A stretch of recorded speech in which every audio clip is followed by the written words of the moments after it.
నమస్తే. పార్లమెంట్ ఎన్నికల వేళ అధికార ప్రతిపక్ష నేతల మధ్య మాటల యుద్ధం నడుస్తూ ఉంది. సో నిన్న మనం చూసాం చేవెళ్ల సభలో మొగాడైతే ఒక్క సీటైనా గెలవండి పార్లమెంట్ ఎన్నికలు అంటూ రేవంత్ రెడ్డి గారు వ్యాఖ్యలు చేస్తూ ఉంటే, మరోవైపు ఇక ప్రతిపక్ష నేతలంతా కూడా చెలో మేడిగడ్డకు వాళ్ళు వెళ్లేందుకు సిద్ధమవుతా ఉన్నారు.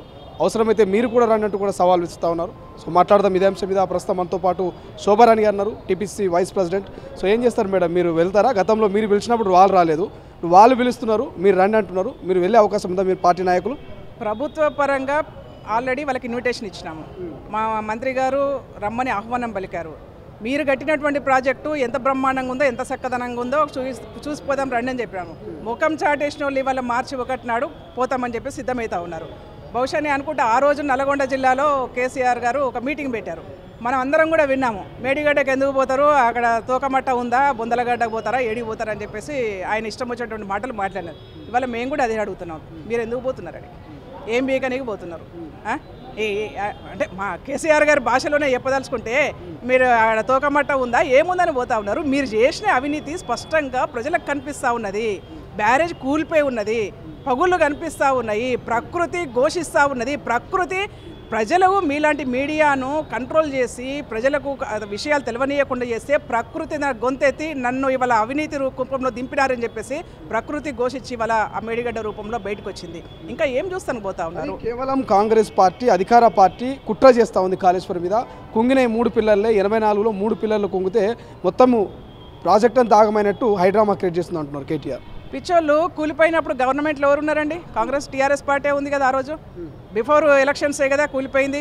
బిఫోర్ ఎలక్షన్సే కదా ప్రకృతి ప్రజలందరికీ కూడా తెలిసింది. ఇవాళ వీళ్ళు కాంగ్రెస్ పార్టీ ఏమైనా కొలగొట్టిందా? మీరు చేసినటువంటి అవినీతి తెలంగాణ రాష్ట్ర ప్రజల యొక్క సొమ్మును మీరు దోసుకున్నారని చెప్పేసి మీరు కట్టినటువంటి ప్రాజెక్టు ప్రజలందరికీ అర్థమవుతుంది. చూపించడానికి పోతా ఉన్నాం.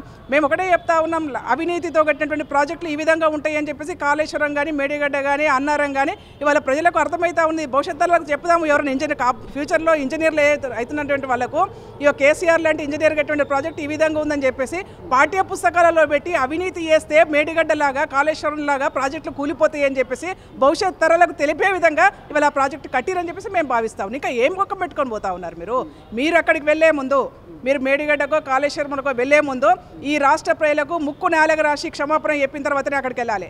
ఎందుకంటే తెలంగాణ రాష్ట్ర ప్రజల యొక్క సొమ్మును దోపిడీ చేసుకొని కేసీఆర్ గారి కుటుంబం ఇవాళ ఈ రాష్ట్రంలో పందికొక్కులుగా బలిసిపోయారు. మనందరికీ కూడా తెలుసు, 2001లో కేసీఆర్ గారు తెలంగాణ రాష్ట్ర ఉద్యమం స్టార్ట్ చేసినప్పుడు అప్పుల్లో ఉన్నటువంటి కేసీఆర్ కుటుంబం వల్ల లక్షల కోట్ల రూపాయలకు ఎట్లా ఎదిగిందో మీరు చెప్పాలి. ఏ ఉద్యోగాలు చేశారు మీరు? ఏ పంట పండించారు? ఎక్కడ నాగలు కట్టారు మీరు?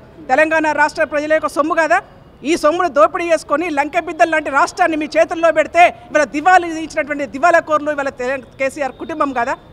మీరు చేసినటువంటి అప్రజాస్వామికమైన పరిపాలన, అవినీతి పరిపాలన ఏం ముఖం పెట్టుకొని మీరు పోతారో ప్రజలకు చెప్పాలని చెప్పేసి మేము కోరుతా ఉన్నాను. ప్రజలు ఇవాళ నవ్వుకుంటా ఉన్నారు. ప్రొద్దుగా లేస్తే నిన్న చూసారండి శంకర్ ఇష్యూలో మాట్లాడుతూ ఉన్నాడు.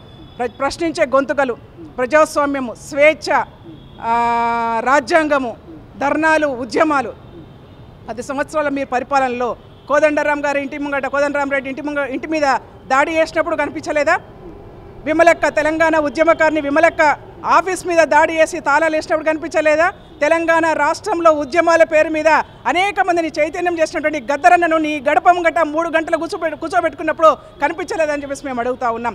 ఎంతమంది తెలంగాణ ఉద్యమకారులను మీరు ఇవాళ నీచంగా చూస్తారు? తెలంగాణ రాష్ట్రంలో ప్రజల్నే ఒక బానిసల్లాగా చూసినటువంటి దుర్మార్గమైనటువంటి పరిపాలన నుంచి ఇవాళ కాంగ్రెస్ పార్టీ విముక్తి కలిగించింది. దొరల పరిపాలనకు వ్యతిరేకంగా, దొరల గడిలకు వ్యతిరేకంగా తెలంగాణ రాష్ట్రంలో ఉన్నటువంటి ప్రజలందరూ కూడా విముక్తి కలిగించినటువంటి పార్టీ ఇవాళ కాంగ్రెస్ పార్టీ. ఇవాళ కేసీఆర్ గారు మాట్లాడుతూ ఉన్నారు, కేటీఆర్ గారు మాట్లాడుతూ ఉన్నారు, అయిపోయింది ఇవాళ కాంగ్రెస్ పార్టీ అయిపోయింది, కూలిపోతామని చెప్పేసి. మేము చెప్తా ఉన్నాం, తెలంగాణ రాష్ట్రంలో 3.5 కోట్ల తెలంగాణ ప్రజల్లో మెజారిటీగా ఈ రాష్ట్రం అంటేనే రైతుల రాష్ట్రం. రైతు చెమటతో కూడుకున్నటువంటి రాష్ట్రం. ఇవాళ ఈ రాష్ట్రంలో ఒక రైతు బిడ్డ ముఖ్యమంత్రిగా ఆ స్థానంలో కూర్చుంటే చూసి ఓర్వలేనటువంటి టీఆర్ఎస్ నాయకులు, కేసీఆర్ కుటుంబం ఇవాళ కుట్రబనే ప్రయత్నం చేస్తూ ఉన్నారు. ఇవాళ తెలంగాణ రాష్ట్ర ప్రజలకు మేము చెప్తా ఉన్నాం, తస్మాత్ జాగ్రత్త. ఎవరైనా సరే రేవంత్ రెడ్డి గారి పరిపాలన కానీ, ప్రభుత్వాన్ని కానీ, కాంగ్రెస్ ప్రభుత్వాన్ని వైపు కానీ కన్నెత్తి చూస్తే ఈపులు పలుగుతాయి, జాగ్రత్త అని చెప్పేసి వాళ్ళకి హెచ్చరిక జారీ చేస్తూ ఉన్నాం. సో ఏం చెప్తారు మేడం? గతంలో అధికారంలో ఉన్నప్పుడు బీఆర్ఎస్ అధికారంలో ఉన్నప్పుడు ప్రతిపక్షంలో ఉంది కాంగ్రెస్ పార్టీ. సో అప్పుడు తెలియదా అప్పుల కుప్పలో ఉన్నది ఈ తెలంగాణ ప్రభుత్వం అని? ఎందుకు అధికారంలోకి రాగానే ఇక గత ప్రభుత్వం 7,00,000 కోట్ల అప్పులు చేసిపోయింది, అందుకే అమలుకు లేట్ అవుతా ఉన్నాయి గ్యారెంటీలకు అనేటువంటి వాదనలు వస్తూ ఉన్నాయి. లేలే మనందరికి కూడా తెలుసు, అనేక మార్లు ధనిక రాష్ట్రంగా ఈ రాష్ట్రాన్ని కేసీఆర్ కుటుంబానికి అప్పచెప్తే అప్పుల కుప్పగా మార్చేశారని చెప్పేసి 5,00,000 కోట్ల రూపాయలు అప్పు చేశారు అని చెప్పేసి అనేక మార్లు ప్రశ్నించడం పరిస్థితి కనిపిస్తూ ఉన్నది. ఇంకొకసారి వాళ్ళ చేతిలో ఈ రాష్ట్రం గిట్లా పోయి ఉంటే ప్రజలందరూ కూడా భిక్షగాలు చేసేవాళ్ళు వాళ్ళు. కాబట్టి వాళ్ళు దాని నుంచి కాపాడుకోవడం కోసం అనేక రకాల ఇవాళ ప్రజల సంక్షేమాన్ని ఏదైతే తెలంగాణ రాష్ట్రం వచ్చిన తర్వాత ఆత్మగౌరవం అనుకున్నాం, ఆ ఆత్మగౌరవం గడిల ముంగట తాకట్టు పెట్టాల్సిన దౌర్భాగ్య పరిస్థితి వచ్చింది. ఆ ఆత్మగౌరవంతో బతకాలని ఇవాళ 6 గ్యారెంటీలను ఇవాళ సోనియా గాంధీ గారు ప్రకటించి వెళ్ళారు.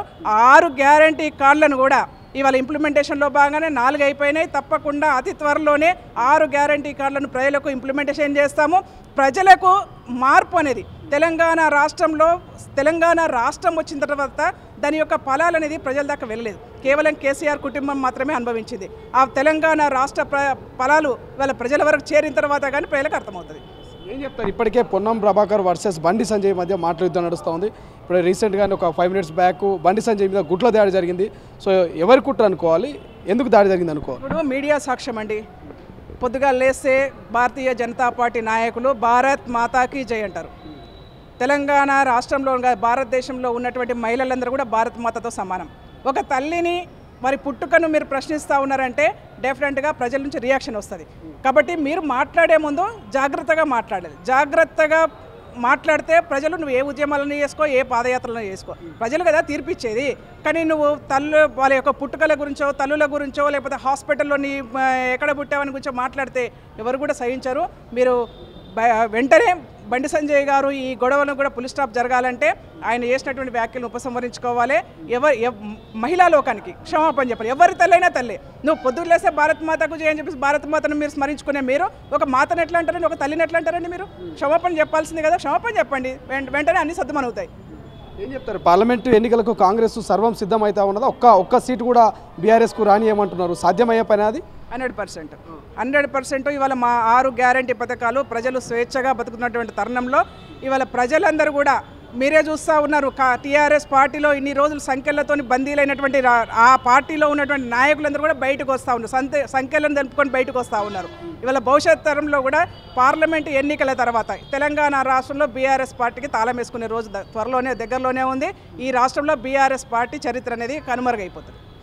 Thank you so much. ఇది మొత్తం మీద మేడిగడ్డకు చలో మేడిగడ్డకు అంటూ ప్రయాణమవుతున్నటువంటి బీఆర్ఎస్ పార్టీ నాయకులకు కాంగ్రెస్ పార్టీ సీనియర్ నాయకులు ఇక వైస్ ప్రెసిడెంట్ శోభారాణి గారు గట్టి కౌంటర్ ఇచ్చేటువంటి ప్రయత్నం చేస్తూ ఉన్నారు. సో చూద్దాం మరి భవిష్యత్తులో ఈ ఇష్యూ ఎంతవరకు వెళ్తుంది, సో దీనికి ప్రజలు ఎలా రియాక్ట్ అవుతారు, సో పార్లమెంట్ ఎన్నికల వేళ ఎంత మెజారిటీ ఆఫ్ సీట్లు కాంగ్రెస్కి రాబోతున్నాయి అనేది. కెమెరా పర్సన్ అజయ్తో శ్రీశైలం, తొలి వెలుగు, హైదరాబాద్.